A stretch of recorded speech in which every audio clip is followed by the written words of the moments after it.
Mandy Sumner grew up in Maine and would spend many summers swimming off the southern coast.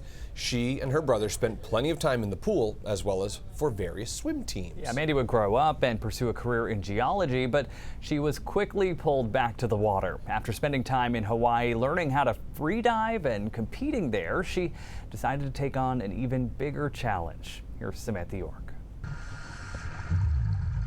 We were always at the beach growing up here and down in Wells and Gunkwit and Kennebunk, just all day, every day in the summer. When she's in the water, Mandy Sumner feels at home. I grew up swim team, so when you're on the block and that buzzer goes off to go, you go hard. And with free diving, you need to be calm and control your breath and control your mind before you start your dive, because it makes, gets your heartbeat slower and it conserves your energy. In 2009, Mandy made the move to Hawaii. Being in Hawaii, I started scuba diving, and then I just happened upon free diving with some friends, and we were sailing and moored up on a wreck that I had scuba dove quite a few times. And they were in the water, and I said, I want to try, I want to do, because I would love to try that, see how deep I could go. Because I'm just always very comfortable in the water. Mm-hmm. And so they were like, okay, kind of gave me a rundown, we'll safety you, put the dive watch on me. And my first dive, I went down to about 110 feet, because I went to the top of the wreck and stood on the wreck and then came back up. So when I came back up, they were like, where did you go? We didn't expect you. I was like, I went to the wreck, and they're like, no. And they looked at my watch, and sure enough, they're like, what? Oh my gosh. So were you hooked after that? I was hooked. Hooked and ready to pursue free diving full time. Earlier this month, Mandy traded the warm waves of the Pacific for the frigid waters of Norway. Only this dive came with higher stakes and would be done completely under ice. It's one thing to get in to do a cold water dip and have that, acclimate your body and control your breath. But it's another thing trying to get your body to do something when you're in the water. And I was so nervous doing that, because I've never done anything like that before. I've been under the ice many times with a wetsuit, but with a swimsuit, I was like, that's another level. Wearing only a swimsuit and bifins, Mandy would push her body to glide 75 meters underwater.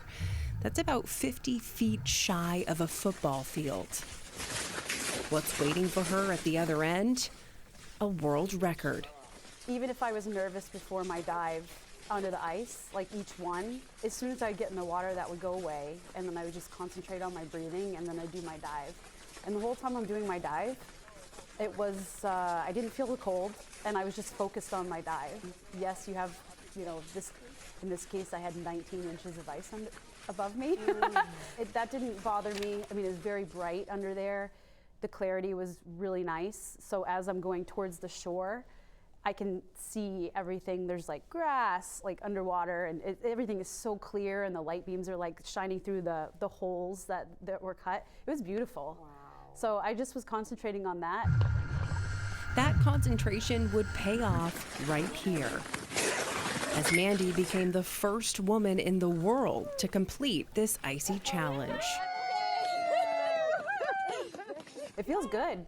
It feels really good. It really hit me on my way home, because I was just minding my own business on my flight, and I had a stopover in Iceland, and there just happened to be the two ladies sitting with me. I heard their accent, and immediately I said, "Are you from Hawaii?" And they are from Oahu, and I was like, "This is crazy," because they know free diving, and so I was like, they're like, "What were you doing in Norway?" And I said, "Well, I just broke a world record under the ice." And they're like, "We did ice dips up in northern Norway. We're on a tour," and there just happened to be 28 Hawaiians. It's somewhere from Kona, where I've been, and also in Oahu, and so it was kind of like a mini party at 30,000 feet. So I really felt like that's when it hit me. That's cool.